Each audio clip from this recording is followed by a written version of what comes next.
Gill colony निवासी दीपेश कपिल पुत्र अक्षय कपिल का चयन संघ लोक सेवा आयोग द्वारा आयोजित भारतीय वन सेवा में हुआ है। दीपेश कपिल ने 47वीं ऑल इंडिया रैंक अर्जित की है। दीपेश की प्रारंभिक शिक्षा उनके पैतृक गांव डरकवार कला से हुई है। इसके उपरांत 12वीं सरस्वती विहार विद्यालय से हुई है। तत्पश्चात दीपेश ने अपनी बीएससी दिल्ली विश्वविद्यालय के प्रतिष्ठित कॉलेज सेंट स्टीफेंस कॉलेज से की है। गणित में अत्यंत रुचि होने के कारण दीपेश ने स्नातक करने का निर्णय लिया और आईआईटी जैम में प्रवेश लिया और उत्तीर्ण कर आईआईटी रुड़की में दाखिला प्राप्त किया। कड़ी मेहनत से 2021 में उत्तराखंड लोक सेवा आयोग द्वारा आयोजित सहायक वन संरक्षक की परीक्षा में ऑल इंडिया रैंक 13 अर्जित की थी। अपने प्रयास को जारी रखते हुए उन्होंने संघ लोक सेवा आयोग द्वारा आयोजित भारतीय वन सेवा परीक्षा 2021 में सफलता अर्जित की। दीपेश ने ग्रामीण परिवेश से होते हुए यह सिद्ध किया है कि प्रतिभा, लगन, अनुशासन, जुनून अगर हो तो सफलता अवसर और परिस्थिति की गुलाम नहीं होती। उनकी सफलता में उनके माता पिता के संघर्ष, मेहनत को एक स्वरूप प्राप्त हुआ है। दीपेश ने अपनी इस उपलब्धि के लिए अपने समस्त कपिल परिवार के सहयोग को श्रेय दिया है। दीपेश कपिल। आपने यूपीएससी का एग्ज़ाम क्लियर किया है, क्या कहना चाहेंगे? बहुत खुशी है। परिवार का बहुत सहयोग मिला है। टाइम लगा लेकिन आया, फेवर में आया है, तो इसके लिए मैं परिवार का बहुत बहुत धन्यवाद कहना चाहता हूँ। तो साथ में तैयारी कर रहे हैं उनको क्या कहना चाहेंगे? यही है कि हार नहीं माननी है, आखिरी तक लगे रहना है, एक दिन अपने पास सफलता आएगी। अपनी कामयाबी का श्रेय किसे देना चाहिए? मैं अपने पूरे परिवार को अपनी कामयाबी का श्रेय देना चाहूँगा। जो लोग यहाँ पे सब खड़े हुए हैं उन सब का बहुत मेजर रोल रहा है। दिखता केवल एक है लेकिन पीछे बहुत लोग होते हैं, तो मैं इस परिवार को पूरा वो श्रेय देना चाहूँगा। कहना चाहूँगी दीपेश वाकई में इस परिवार के लिए दीपेश ही हैं और मेरे प्रभु की बड़ी है माया, प्रभु ने जो मुझे यह शुभ दिन दिखाया।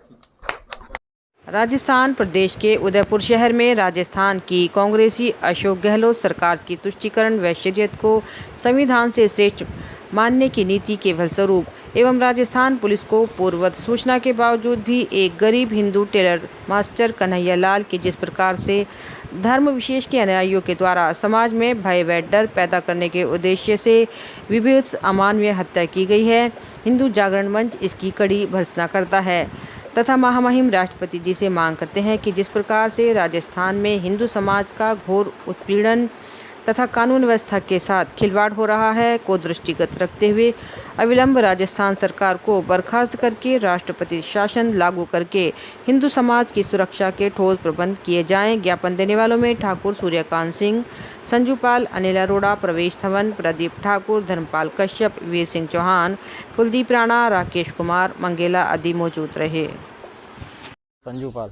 आज किस चीज़ को लेकर ज्ञापन दिया? राजस्थान के अंदर जो एक हत्या कराई गई है हमारे हिंदू समाज के व्यक्ति की और उसकी वीडियो बना के हत्या कराई गई है, यानी कि एक तरीके से ये तालिबान सोच इंडिया के अंदर नहीं चलेगी। क्या चाहते हो आप? राजस्थान सरकार को बर्खास्त किया जाए, नहीं तो बड़ा आंदोलन होगा। अच्छा, जब उन्होंने इतने दिन पहले कंप्लेंट कर दी थी फिर कार्रवाई नहीं हुई, इसके बारे में क्या कहना है? राजस्थान सरकार के इशारे पे ये सब हो रहा है। राजस्थान सरकार के इशारे पे ये हत्याएं हो रही हैं, तो आप चाहते हो कार्रवाई होनी चाहिए? बड़ी कार्रवाई होनी चाहिए। सहारनपुर जिला अस्पताल स्थित ब्लड बैंक के सामने मरीजों, तीमारदारों की धूप बारिश से बचाने के लिए बैठने के लिए सीमेंटेड चादर शेड का उद्घाटन मुख्य अतिथि लॉयंस क्लब के अध्यक्ष लॉयन वरुण गर्ग व प्रमुख अधीक्षक जिला अस्पताल डॉक्टर रमेश चंद्रा द्वारा संयुक्त रूप से फीता काटकर किया गया। लॉयंस क्लब के अध्यक्ष लॉयन वरुण गर्ग की अध्यक्षता में परियोजना अध्यक्ष लॉयन विपुल सिंघल ने बताया कि उनके क्लब ने समाज के प्रति अपनी निष्ठा दिखाते हुए रक्तदान शिविर, वृक्षारोपण, निर्धन कन्याओं का विवाह, गरीब को खाने का वितरण, निर्धन व होनहार बच्चों को पुस्तकें वितरण आदि कार्य निरंतर कर रहे हैं।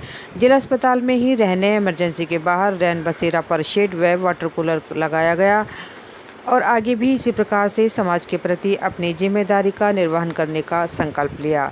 इस मौके पर डॉक्टर रमेश चंद्रा, प्रमुख अधीक्षक जिला अस्पताल व लॉयन क्लब के अध्यक्ष वरुण गर्ग, परियोजना अध्यक्ष लॉयन विपुल सिंघल, सुधीर मित्तल, राहुल शर्मा, अंजलि मित्तल, सचिन सनी चावला, लायन आयुष सिंघल, राजन कपूर, लायन ब्रजेश अग्रवाल व डॉक्टर सपना सोनी, डॉक्टर वीरेंद्र कुमार, मोहम्मद जुनैद आदि शामिल रहे। मेरा नाम वरुण गर्ग है, मैं लॉयन प्रेसिडेंट हूँ, लॉयंस क्लब सहारनपुर का। आज किस चीज़ का आपने वेट किया है? यहाँ पे एसबीडी हॉस्पिटल में एक ब्लड बैंक है। ब्लड बैंक के बाहर हमें रिक्वायरमेंट महसूस हो रही थी कि जो तीमारदार और मरीज आते हैं उनके लिए यहाँ पे शेड होना चाहिए जिससे उनका धूप और बारिश से बचाव हो सके, तो इसका आज हमने इनॉग्रेशन कराया है। दिल्ली रोड स्थित इंद्रप्रस्थ कॉलोनी वासी इन दिनों सड़क पर बन रहे अवैध नाले से खासा परेशान हैं। उनका कहना है कि वहां पर कोई नाला पहले से नहीं है और ना ही किसी नाले का कोई प्रावधान है। उनका कहना था कि यह नाला अवैध रूप से बनाया जा रहा है, जिसका सारा पानी आने वाले समय में कॉलोनी के अंदर आएगा, जिसकी वजह से मोहल्लेवासी काफ़ी परेशान हैं। उनका कहना है कि इस नाले को रुकवाया जाए जिससे कि मोहल्लेवासियों की परेशानी खत्म हो सके, क्योंकि ये नाला अवैध रूप से बन रहा है। उनका कहना है नगर निगम या सरकारी कोटे से पूर्ण रूप से सभी जगह नालों का निर्माण किया जाए जिससे कि पानी की निकासी हो सके। केवल अवैध रूप से बनने वाले नाले आने वाले समय में लोगों की परेशानी का सबब बनेंगे। उन्होंने इसको लेकर ज्ञापन सौंपने की बात कही। इसको लेकर उन्होंने प्रदर्शन भी किया। प्रदर्शन में मुख्य रूप से विनोद पवार, संदीप चौहान, राजेश अग्रवाल, मनमोहन शर्मा, विनोद आदि लोग मौजूद रहे। अग्रवाल, निवासी इंद्रप्रस्थ कॉलोनी। ये सभी भाईगण मेरे इंद्रप्रस्थ कॉलोनी के ही हैं। 3 दिन पहले यहाँ पे 12 फुट की रोड पे पाइप डलने स्टार्ट हुए। हमें लगा शायद हमारे लिए किस्मत खुल की, शायद सीवर की लाइन स्टार्ट हो गई है। तो हमें कल जाकर के ये पता लग रहा है ये नाले का ही प्रोग्राम शुरू हो गया है, नाला ही बनना शुरू हो गया। और 12 फुट की सिर्फ ये रोड है जिस पे नाले की खुदाई चल रही है। और ये भी इनका प्लान पता लग रहा है कि ये नाला हमारी इंद्रप्रस्थ कॉलोनी में जाके निकलेगा और उस जगह निकलेगा जहाँ पर हमारा कैफेटेरिया और स्विमिंग पूल का है और पूरे पेपर्स के अंदर मौजूद है। उसके बाद भी ये अवैध नाला किस कारण से यहाँ लाया जा रहा है हमारी समझ में नहीं आ रहा। हमारी कॉलोनी का पूरी तरीके से रास्ता बंद है, हमारे बच्चे हर तरीके से परेशान है, हमारी पब्लिक पूरी तरीके से परेशान है और ये नाजायज़ हमारे लोगों के साथ हो रहा है। हमें अपने योगी जी पे पूरा भरोसा है कि हमारे साथ वो अन्याय नहीं होने देंगे। हमारी पूरी कॉलोनी बीजेपी समर्पित कॉलोनी है। हमने आज तक बीजेपी का ही सपोर्ट किया है और हमें पूरी उम्मीद है योगी जी इस और ध्यान देंगे। जो हमारे साथ ये गलत हो रहा है इसमें हमारे साथ न्याय करेंगे। क्या आपने इस संबंध में जिलाधिकारी को या नगर निगम को लिखा है? जिलाधिकारी नगर निगम को लिखने की जरूरत इसलिए नहीं पड़ी कि यहाँ में ये मालूम पड़ रहा था।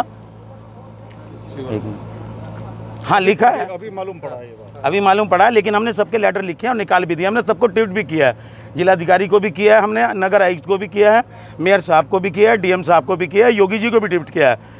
सभी को हमने ट्वीट किया है कि ये हमारा इस मामले का निस्तारण करें और हमें इस दुविधा से बचाएं, हमारे बच्चों का भविष्य खराब होने से बचाया जाए। हमारी एक अप्रूव्ड कॉलोनी है, हमें हमारे साथ न्याय किया जाए। खंड विकास कार्यालय के ग्राम सलूनी तेलीपुरा में आकाशीय बिजली का कहर। आकाशीय बिजली करण सिंह के मकान की छत व हरवीर सिंह की दुकान और मकान को ध्वस्त करते हुए निकल गई। राहत भरी खबर यह रही कि उस समय मकान व दुकान पर कोई मौजूद नहीं था, सभी लोग खेतों में गए हुए थे। आकाशीय बिजली गिरने की सूचना गांव वालों ने मकान मालिकों को दी। मकान मालिक ने आकर जब देखा आकाशीय बिजली 2 मकानों की छतों पर गिरी। आकाशीय बिजली गिरने के कारण घर व दुकान पर रखे कई उपकरण खराब हो गए। हाँ जी, मैं करण सिंह बोल रहा हूँ, तेलीपुर से। आपका नाम कलीराम है जी।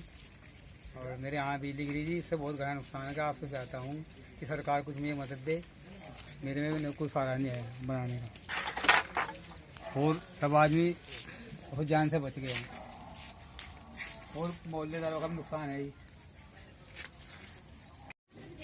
मेरा नाम हरवीर सिंह है। मेरे पिताजी का नाम श्री जदीराम जी है। मैं गाँव तेलीपुर का रहने वाला हूँ। मेरी बिजली के गिरने से मेरा बहुत सारा नुकसान हुआ है।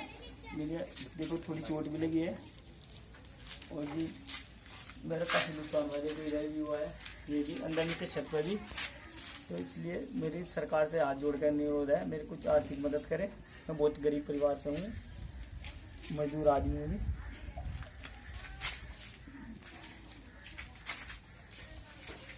सहारनपुर तेज चिलचिलाती गर्मी ने जहां एक और लोगों का हाल बेहाल कर रखा था और बारिश न होने के कारण मौसम बहुत गर्म था। चिपचिपाती पसीने वाली गर्मी ने लोगों का हाल बेहाल कर रखा था।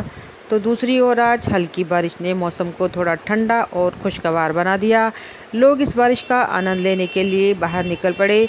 मौसम विभाग की माने तो अब कई दिनों तक लगातार बारिश हो सकती है और मौसम सुहाना रहेगा। सहारनपुर बेहट में आज विश्व हिंदू परिषद बजरंग दल के कार्यकर्ताओं ने जोधपुर में दर्जी कन्हैया की हत्या के मामले को लेकर प्रदर्शन किया और राष्ट्रपति के नाम एक ज्ञापन सौंपा। उनका कहना था, जिस प्रकार तालिबानी तरीके से हत्या की गई है, ऐसे लोगों को फास्ट ट्रैक कोर्ट में जल्द सुनवाई कर फांसी की सज़ा सुनाई जानी चाहिए और पीड़ित परिवार को सुरक्षा व पैसा मुआवजे के रूप में मिलना चाहिए तथा राजस्थान सरकार को राष्ट्रपति द्वारा बर्खास्त कर देना चाहिए। आदि मांगों को लेकर उन्होंने एक ज्ञापन सौंपा। आपका नाम और क्या मामला है? हरीश कौशिक, जिला संयोजक बजरंग दल।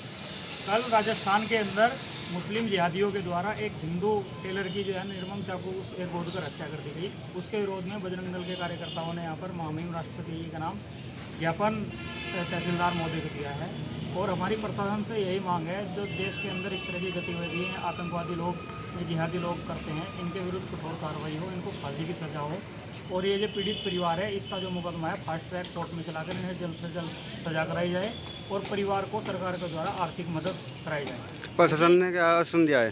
प्रशासन ने आश्वासन दिया है कि इस आपका जो ज्ञापन है वो जल्द से जल्द ऊपर उच्च अधिकारियों के संज्ञान में डाला जाएगा और यदि इस तरह की घटनाओं पर जल्द से जल्द सरकार अंकुश नहीं लगाती है तो बजरंग दल के कार्यकर्ता सड़कों पर उतरेंगे और इन जिहादियों को मुंह तोड़ जवाब देने का कार्य करेंगे। धन्यवाद।